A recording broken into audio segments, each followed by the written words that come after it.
বিসমিল্লাহির রহমানির রহিম। আমি ডক্টর শফিউল্লাহ প্রধান, ডিপিআরসি থেকে। এবং আমার কাছে যে রোগী আছেন নীলুফা আক্তার, মানিকগঞ্জ জেলার রোগী। তো দর্শক, মানিকগঞ্জ জেলা যারা আমার এই ভিডিওটি দেখছেন এবং সারা পৃথিবীতে শত শত রোগী মানিকগঞ্জ জেলার রোগীরা বিভিন্ন ব্যথা বেদনা, কোমর ব্যথা, শারীরিক অক্ষমতা, পেট ব্যথা, চলাফেরা করতে অসুবিধা হয়, এই সকল রোগীরা আমাদের এখানে এসে চিকিৎসা নেন। তো যেমন আমার এই রোগী, উনিও মানিকগঞ্জ জেলার রোগী। উনি মূলত পিএলআইডি বা ডিস্ক প্রলাপসে আক্রান্ত। এই যে আমার কাছে দেখেন এমআরআইটা আছে, এই যে কোমরের দেখেন, এই যে আমি আঙ্গুল দিয়ে দেখাচ্ছি, এই যে ডিস্কটা বের হয়ে এই যে চলে আসছে কয়েকটা। এইটা L45, L34, এই ডিস্ক গুলা প্রলাপস, এর উপরে একটা প্রলাপস আছে। এই সমস্যা উনি ভুগছিলেন এবং অনেক ক্ষেত্রে এই সকল রোগের অপারেশন লাগে, কিন্তু আলহামদুলিল্লাহ আমাদের ডিপিআরসিতে হাজার হাজার রোগী কোমর ব্যথা পিএলআইডি ভালো হয়ে গিয়েছে। তো আমি একটু রোগীর সাথে আলোচনা করি। আমরা এই স্টাডিটা দিচ্ছি মূলত আপনাদেরকে বুঝানোর জন্য, এবং কোথায় যাবেন, কি করা উচিত, আপনাদের ডিপিআরসিতে আসার প্রয়োজন নেই। আমার মূল উদ্দেশ্য এই পিএলআইডি বা কোমর ব্যথা হলে চিকিৎসা কি করণীয় সেটা আপনাদেরকে ক্লিয়ার মেসেজটা দেওয়ার জন্য।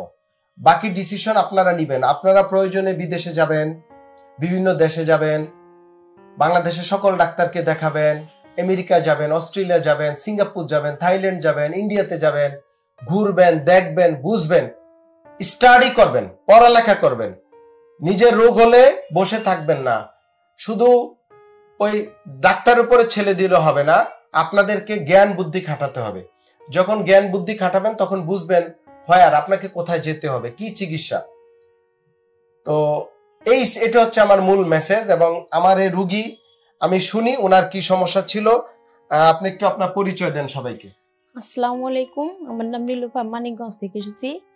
তো আমার পিএলআইডি সমস্যা, 1 বছর ধরে ওষুধ খাইতেছি। খাওয়ার পরে কিছুদিন ভালো থাকি, তারপর আবার ওষুধ খাওয়ার মাঝখানে আবার ব্যথা শুরু হয়। এখন আমি একটু করি, আপনার সমস্যাটা কি ছিল? মানে 1 বছর ধরে যে আপনি ভুগছেন, শারীরিক কি কষ্টটা কি এটা বলেন। কষ্টটা আমার কোমরে অনেক ব্যথা ছিল, উঠতে পারতাম না, বসতে পারতাম না। আচ্ছা। তো উপরে যেতে পারতাম না। আচ্ছা। ব্যথা কি পায়ের দিকে নিচে যেত?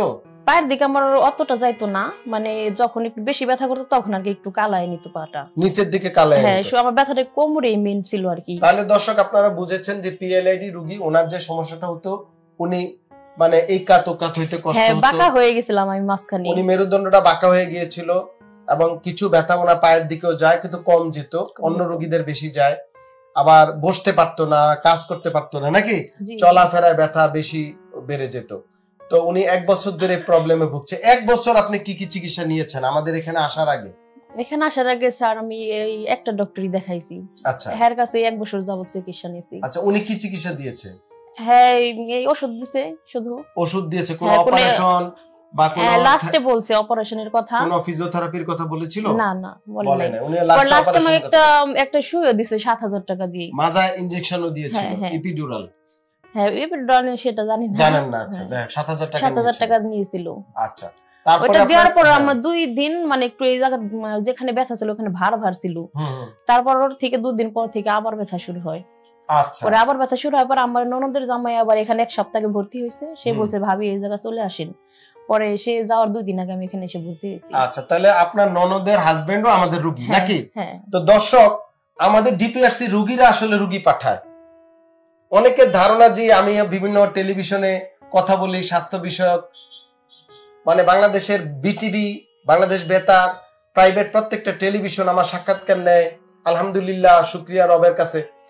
পত্রপত্রিকায় লিখি, প্রত্যেকটা পত্রিকায় বাংলাদেশে প্রথম শ্রেণী ইংলিশ বাংলা পত্রিকা আমি লেখালেখি করি। এটা আমি আমার স্টুডেন্ট লাইফ থেকে, আমি যখন পঙ্গুতে নিটোরে পড়ালেখা করেছি সেই সময় থেকে আমি বাংলাদেশ বেতারে স্বাস্থ্য বিষয়ক প্রোগ্রাম করতাম, বিভিন্ন পত্রিকায় লিখতাম। আমি প্রথম আলোতে লিখেছি, আমি বাংলাদেশ প্রতিদিন, যুগান্তর, ইত্তেফাক, কালের কণ্ঠ, নয়া দিগন্ত, আমার দেশ দীর্ঘদিন বন্ধ ছিল, আবার আমার লেখা অলরেডি কয়েকটা নতুন আসার পর প্রকাশিত হয়েছে, ডেইলি স্টার, ইন্ডিপেন্ডেন্ট, মানে অনেক পত্র পত্রিকা আল্লাহ পাক আমাকে লেখার সুযোগ দিয়েছে। অনেক পত্রিকার নাম হয়তো এখন বলি না, যেমন যা দিন, মানে শেষ না, ইত্তেফাক, সব জায়গায় আমি লিখেছি। তো আমরা রোগীদেরকে সচেতনতা ডেভেলপ করতে চাই যে কোমর ব্যথা হলে আপনি কি করবেন, স্ট্রোক করলে কি করবেন, রুগীর সিদ্ধান্ত রুগী নিবে। কিন্তু আমাদের রুগী মূলত রুগী পাঠা, যেমন ওনার ননদের হাজবেন্ড ওনাকে পাঠিয়েছে, উনি আমাদের রুগী ছিল, তো নিশ্চিত উনি সুস্থ হয়েছে, নাহলে তো আর আপনাকে ডাকতো না। আচ্ছা যাই হোক, আবার উনি এখন আলহামদুলিল্লাহ সুস্থ, উনি আবার রুগী পাঠাবে। আমাদের রুগী এভাবেই আসে। অনেকের ধারণা আমরা মনে হয় মিডিয়াতে কথা বলি দেখে রুগী আসেন, নো, রুগীরা ঘুরে ডাক্তারদের পিছনে, রুগীরা বিভিন্ন জায়গায় যায়, ঘুরতে ঘুরতে ঘুরতে ঘুরতে রুগী তখন বুঝে যে কোথায় যেতে হবে।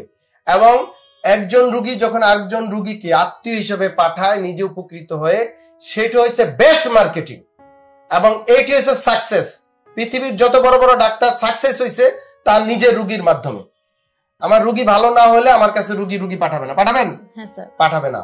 আর যদি ভালো হয় রুগী পাঠায়। যত বাধা বিপত্তি হোক রুগী আসবেই। আপনারা জানেন অনেকে আমার বিরুদ্ধে বিভিন্ন ভাবে বিভিন্ন ডাক্তাররা চেষ্টা করতেছে ক্ষতি করার, কিচ্ছু হবে না ইনশাআল্লাহ। যেখানে আল্লাহর সহায়তা আছে সেখানে কোনো ফাসেক কিছু করতে পারবে না। তা আমাদের রুগী আলহামদুলিল্লাহ ভালো। আপনি একটু বলেন আমাদের এখানে কতদিন এখন? আজকে 13 দিন। 13 দিন। থাকতে বলেছিলাম কতদিন? থাকতে বলেছিলেন 25 দিন। 25 দিন। এখন আপনি ভালো হাইটা ওইটা দেখছেন? হ্যাঁ স্যার। নাকি এখন ওই যে বললেন যে আপনি ঘুরাইতে কোমর নাড়াতে কষ্ট হয়, না এখন আমি চেক করছেন কিনা? হ্যাঁ হ্যাঁ। তাহলে গত 15 দিন 13 দিন 13 দিনও চেক করছেন, এখন মোটামুটি ভালো আছে। হ্যাঁ আচ্ছা যাক আলহামদুলিল্লাহ রুগী ভালো আছে। কিন্তু আমরা পিএলআইডি রুগীর 25 থেকে 30 দিন রাখি। ওনার বাচ্চা এখানে থাকে, উনি একজন গৃহিণী, ওনার সংসারের দায়িত্ব আছে, বাচ্চার সমস্যা হচ্ছে, তো উনি ভালো আলহামদুলিল্লাহ। তো আমরা ওনাকে কিছু নির্দেশনা দিয়ে দিব যে বাড়িতে কেমনে কি করবে, ওনাকে আমরা ছেড়ে দিচ্ছি। সবাই ভালো থাকবেন। আপনি কি কিছু বলবেন? আর জি বলবো। বলেন। আমি শুধু বলবো এখানে আপনারা যারাই আসবেন অসুস্থ হয়ে তারা সুস্থ হয়ে যাবেন ইনশাআল্লাহ। যাক আমরা এটা আশা করি। এবং আপনারা আমাদের এখানকার সবাই অনেক ভালো, আমাকে যে থেরাপি দিচ্ছে সে অনেক ভালো, আপুরা সব আপুরা অনেক ভালো, নার্স আপুরা সবাই অনেক ভালো, এখানকার সবার ব্যবহার অনেক ভালো।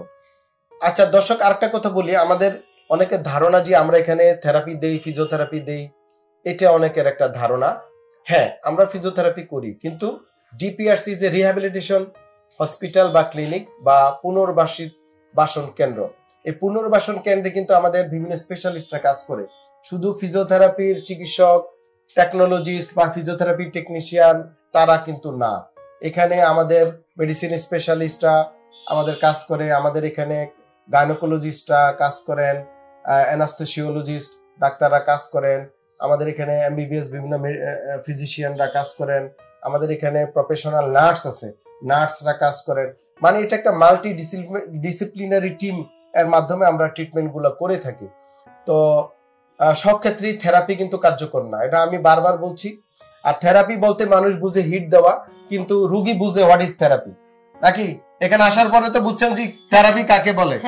অনেকের ধারণা যে একটা দোকান খুলে বসে আসছে, সেখানে যে চিকিৎসা দেয় ডিপিআরসি সেই চিকিৎসা দেয়। No, never ever. এখানে না আসলে এটা কখনো বোঝা সম্ভব না। যারা আসছে রুগী তারাই বুঝে যে আমরা এখানে কি করি। এখানে আমরা একটা টিম অ্যাপ্রোচের মাধ্যমে কাজ করি। একা আমার ব্রেনে কিন্তু হাসপাতাল চলে না। এই DPRC is run by multi disciplinary medical specialist. আমি কি বুঝাইতে পারছি আপনাদেরকে? এখানে মাল্টি ডিসিপ্লিনারি ডাক্তাররা একসাথে কাজ করে আমরা প্রতিটা রুগীকে চেষ্টা করি সেবা দিতে। এবং আমাদের সাথে মেডিকেল টেকনোলজিস্টরা কাজ করেন, আমাদের সাথে টেকনিশিয়ানরা এখানে কাজ করেন, আমাদের সাথে প্যাথোলজি টেকনোলজিস্ট কাজ করেন, রেডিওলজি টেকনোলজিস্ট কাজ করেন, রেডিওলজিস্ট কাজ করেন। একটা টিম অ্যাপ্রোচ, বিভিন্ন সার্জনরা কাজ করেন, সব মিলিয়ে আমরা ডিপিআরসি তে চিকিৎসা দিই। যে চিকিৎসা রোগীর অপারেশন প্রয়োজন আমরা সেই চিকিৎসাটা অপারেশন করাই, ডান বাই সার্জন করে দেয়। যে চিকিৎসাটা ফিজিওথেরাপি দরকার সেটা আমরা ফিজিওথেরাপি করে আমাদের টিম অ্যাপ্রোচের মাধ্যমে। যে রোগীর ইনজেকশন প্রয়োজন সেটা আমাদের মেডিসিন স্পেশালিস্টরা আছে, অ্যানাস্থেসিওলজিস্টরা আছে, তারা একসাথে আমরা এখানে কাজ করি এই টিম অ্যাপ্রোচের মাধ্যমে। এবং যখন মাল্টিপল ডাক্তার একসাথে কাজ করবে, টেকনোলজিস্ট একসাথে কাজ করবে, টেকনিশিয়ান কাজ করবে, নার্স কাজ করবে, তখন রোগী ভালো হইতে হবে ইনশাআল্লাহ। আর মূল কারণটা হচ্ছে সবার আলাদা আলাদা রোল আছে, নাকি? নার্সের কাজ আলাদা, যে টেকনোলজি সে আলাদা, নাকি? আপনি তো এখানে বুঝছেন আমাদের এখানে আপনাকে নিয়মিত অনেক লোক দেখে না? এই জিনিসটা হচ্ছে ডিপিআরসির মূল মন্ত্র এবং এটি ওয়ার্ল্ড হেলথ অর্গানাইজেশনের গাইডলাইন। এটাই বাংলাদেশ স্বাস্থ্য মন্ত্রণালয়ের গাইডলাইন। সবাই ভালো থাকবেন। আসসালামু আলাইকুম ওয়া রাহমাতুল্লাহি ওয়া বারাকাতুহু। ডিপিআরসি লিমিটেড, আস্থা, বিশ্বাস ও নির্ভরতায় অবিচল।